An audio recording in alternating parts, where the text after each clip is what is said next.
Dear students, good morning all of you. आप सभी का एक बार फिर से सर्वोदय पब्लिक स्कूल की ऑनलाइन क्लासेज में स्वागत है। प्यारे बच्चों, अपन पढ़ रहे थे भारत के पड़ोसी राष्ट्रों के साथ जो संबंध हैं उनके बारे में, जिसमें अपन ने पाकिस्तान, चीन के जो आपस में अपने भारत के साथ जो रिलेशन है उनके बारे में पढ़ चुके हैं। आज की कक्षा में जो पढ़ेंगे वो पढ़ेंगे भारत नेपाल के संबंध। इसके पार्ट अपन ने 3 पहले पढ़ लिए हैं। आज अपन पढ़ेंगे इसका जो 4th पार्ट है वो, जिसमें भारत नेपाल के संबंधों में जो आपसी जो मतभेद हैं उनके बारे में, यानी भारत नेपाल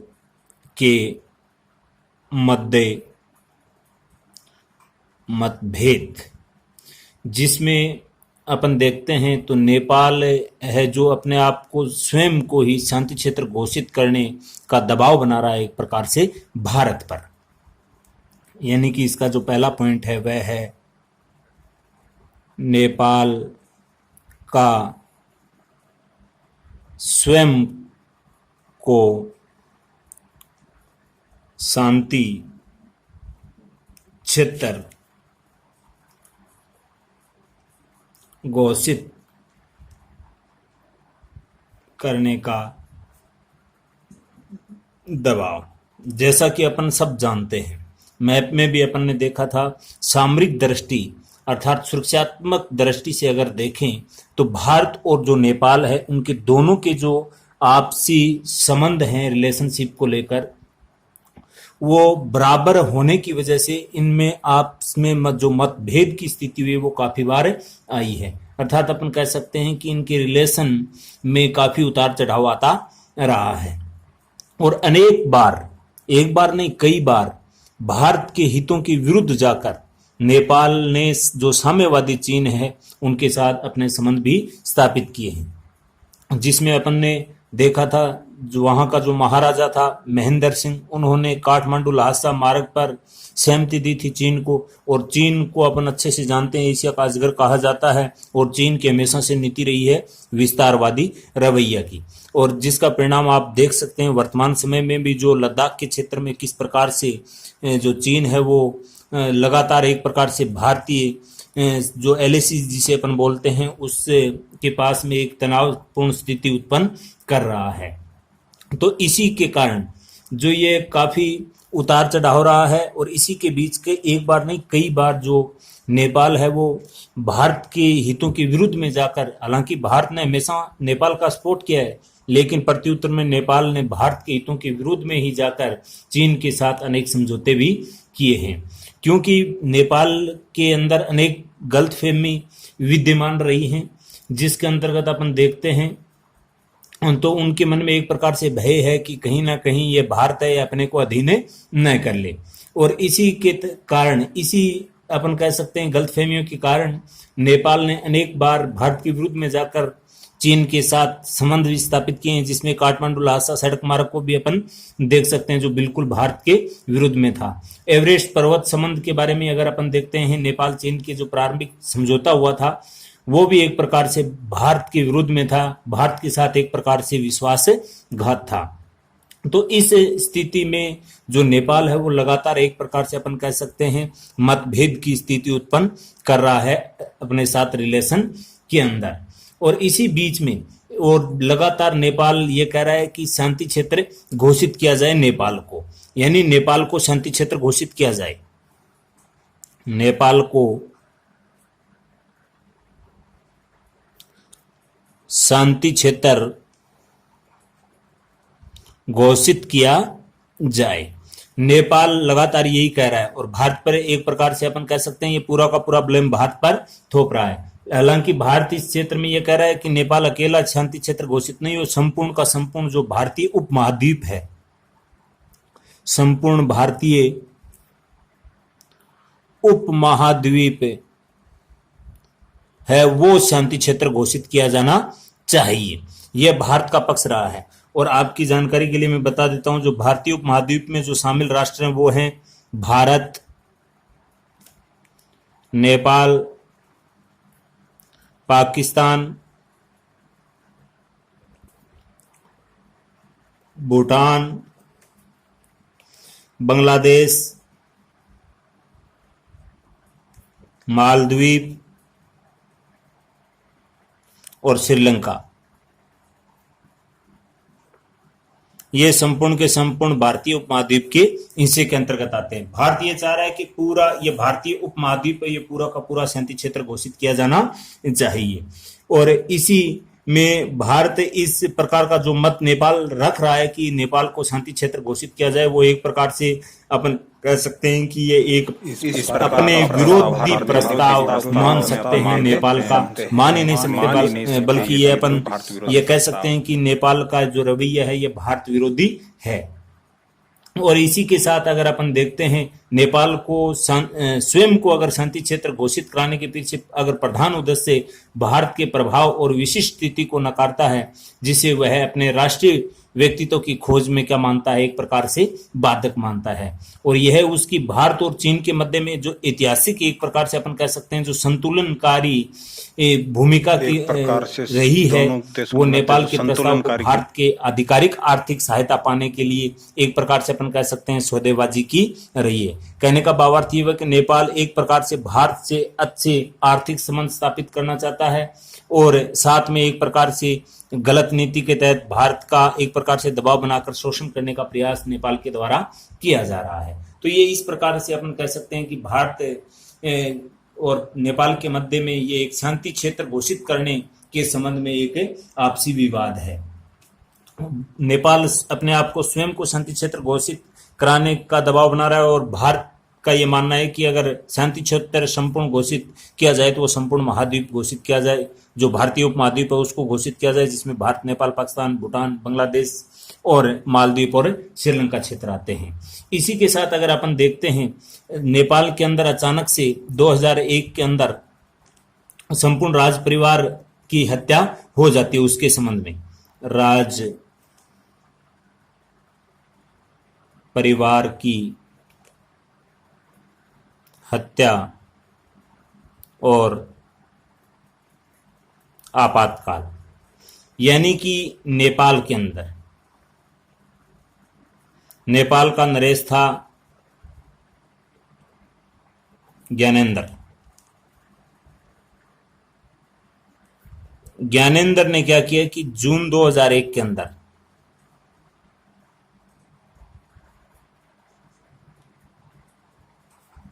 अपने भाई जो राजा था वीरेंद्र, वह उसके संपूर्ण परिवार को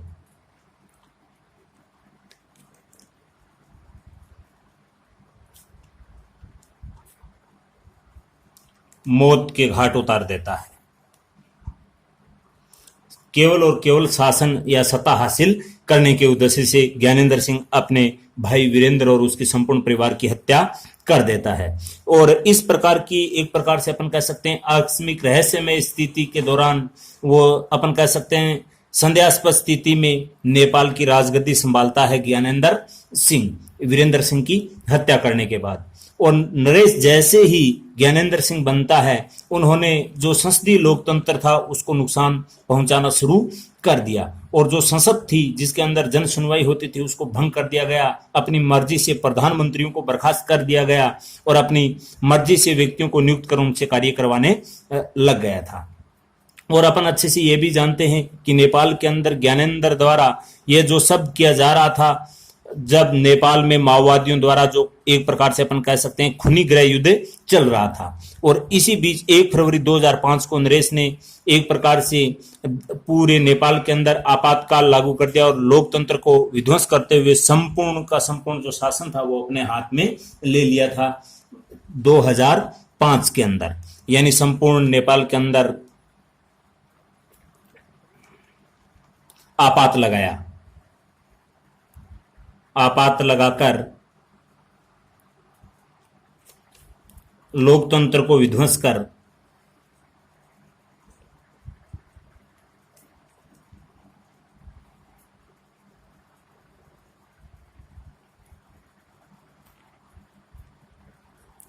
संपूर्ण शासन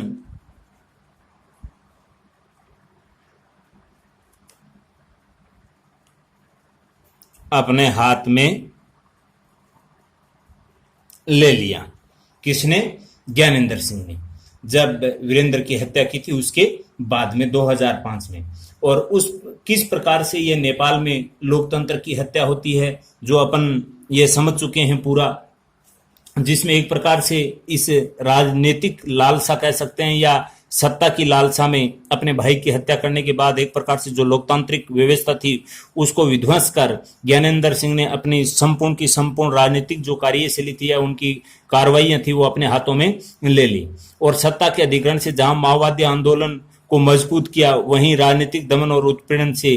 की नीति के कारण जो राजा और उसकी जो राजनीतिक दावों के मध्य एक प्रकार से अपन कह सकते हैं गहरी खाई पैदा हो गई थी माओवादी और राजा के बीच में, या अपन कह सकते हैं उस राजशाही शासन के बीच में। और राजा ज्ञानेंद्र की सत्ता एक प्रकार से वहां केंद्र बने रहने की एक प्रकार से उसके अंदर प्रबल इच्छा थी ज्ञानेंद्र सिंह की कि वो सत्ता में लगातार किस प्रकार से बना रहे, और सत्ता में लगातार बना रहने के लिए वह एक प्रकार से वहां के लोगों पर, वहां पर जो आंदोलन हो रहे थे उनको कुचलने का प्रयास किया, उन पे अत्याचार भी किए। और नेपाल में जो लोकतंत्र बहाली के लिए जो एक प्रकार से अंतर्राष्ट्रीय दबाव भी लगातार जो उस वहां का जो नरेश था ज्ञानेंद्र सिंह उसके ऊपर लगातार बढ़ता जा रहा था। और अंत में 24 अप्रैल 2006 को जो पुरानी संसद थी जो पहले उन्होंने भंग की थी उसको बहाल भी करना पड़ा था। यह आपको ध्यान में रखना है। 24 अप्रैल 2006 को ज्ञानेंद्र सिंह को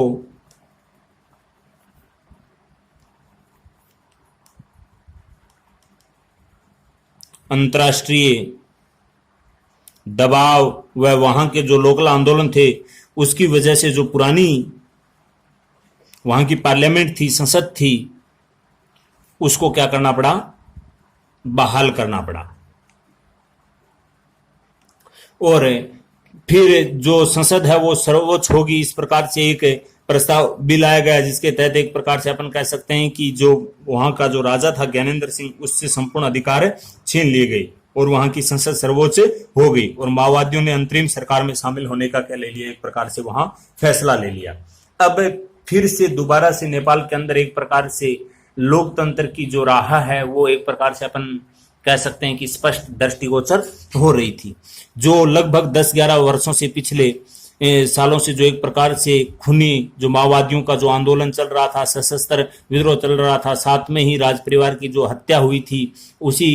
राजा के भाई ज्ञानेंद्र सिंह के द्वारा। और अंत में ये 21 नवंबर 2006 को ये पूरा का पूरा क्या हो गया? समाप्त हो गया, जैसे ही वो संसद बहाल हुई और ज्ञानेंद्र सिंह से संपूर्ण अधिकार छीन लिए गए और माओवादियों ने समग्र शांति समझौते पर हस्ताक्षर कर दिए थे और अंतरिम सरकार में शामिल होने का फैसला लिया था 21 नवंबर 2006 को। यह आपको ध्यान में रखना है। 21 नवंबर 2006 को जो माओवादी थे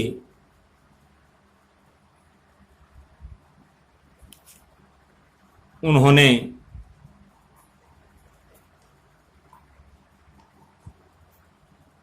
अंतरिम सरकार थी नेपाल की, उसमें शामिल होने का फैसला लिया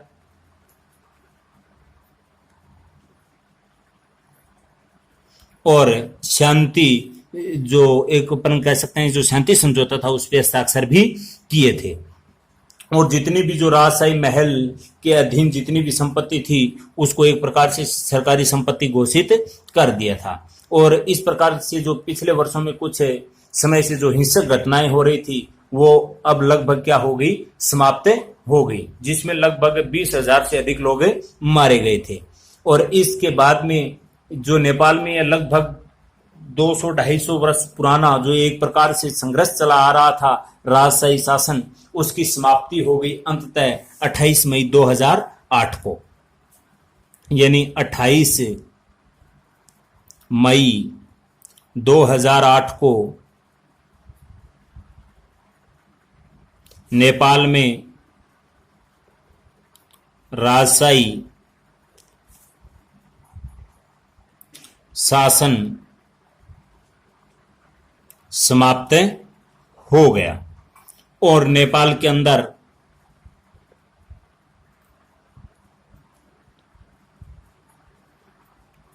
लोकतंत्र की स्थापना हो गई।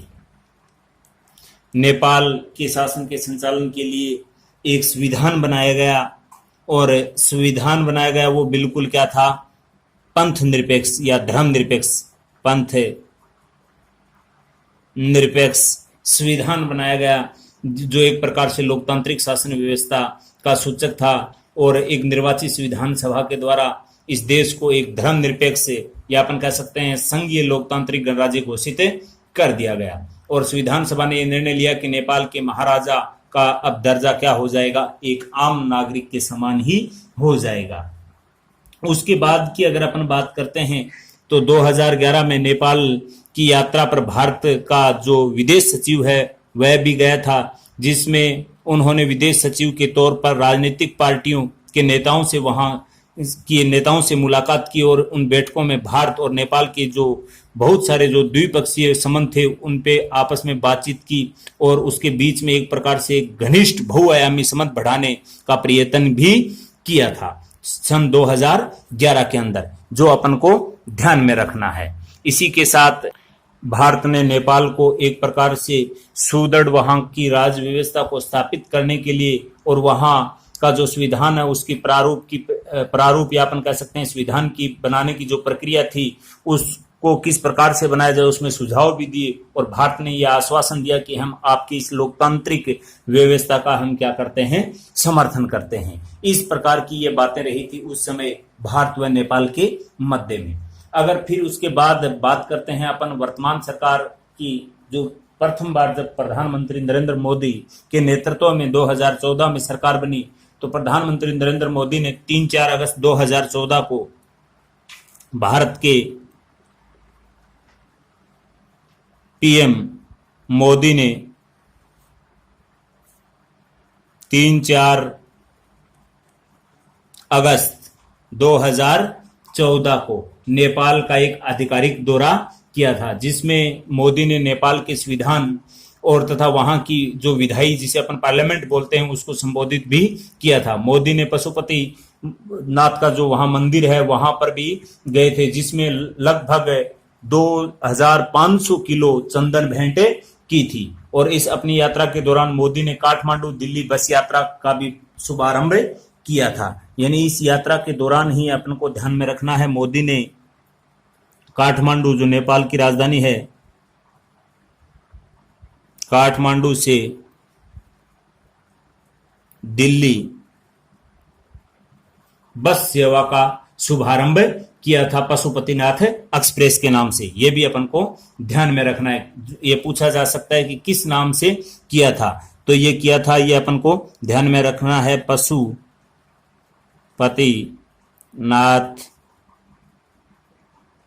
एक्सप्रेस नाम से।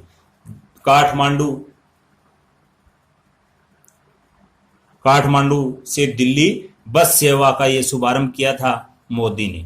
ये अपन को ध्यान में रखना है। और साथ में ही अगर अपन बात करते हैं वहां पर जो पुलिस अकादमी है उसके निर्माण के लिए भी भारत सरकार ने लगभग 550 करोड़ रुपए भारतीय लागत से बनाने में उसको एक प्रकार से सहायता दी थी। और साथ में ही वहां पर उनको एक उत्तम क्वालिटी का हेलीकॉप्टर भी दिया था, जिसको अपन मार्क 3 के नाम से जानते हैं। ये भी नेपाल को सुपुर्द किया था इस यात्रा के दौरान। और 25 अप्रैल 2015 को जब नेपाल में भूकंप आया था, तो उस समय मैत्री ऑपरेशन चलाकर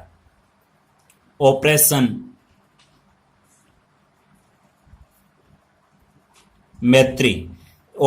मैत्री चलाकर जो 2015 में नेपाल के अंदर भूकंप आया था, उस दौरान नेपाल में सहायता भी की थी, वहां के लोगों को राहत पहुंचाई थी, हजारों लोगों की जानें बचाई थी। ये अपन को ध्यान में रखना है कि ऑपरेशन मैत्री के तहत भारत ने किस देश की सहायता की थी, तो वो नेपाल की थी। किस संबंध में? 2015 में जब नेपाल के अंदर भूकंप आया था, तब वहां एक राहत पहुंचाने के लिए इस प्रकार के ऑपरेशन को अंजाम दिया था। ये भी अपन को ध्यान में रखना है। इसके बाद में अगर अपन पढ़ेंगे नेपाल के संबंध में तो कल अपना ये लेसन कंप्लीट हो जाएगा, जिसमें इसके बाद भी मधेसी आंदोलन को जब इस लोकतांत्रिक व्यवस्था में पूरा अधिकार नहीं मिला तो किस प्रकार से उन्होंने उन नेपाल के अंदर एक प्रकार से विद्रोह छेड़ दिया था, जो भारत के लिए एक प्रकार से घातक साबित हो रहा था, उसके संबंध में, और आगे किस प्रकार से फिर नेपाल चीन के साथ पेट्रोलियम और गैस संबंधी समझौता करता है, और उनके संबंध में अपन पढ़ेंगे कल की नेक्स्ट क्लास में। आज के लिए इतना ही, धन्यवाद।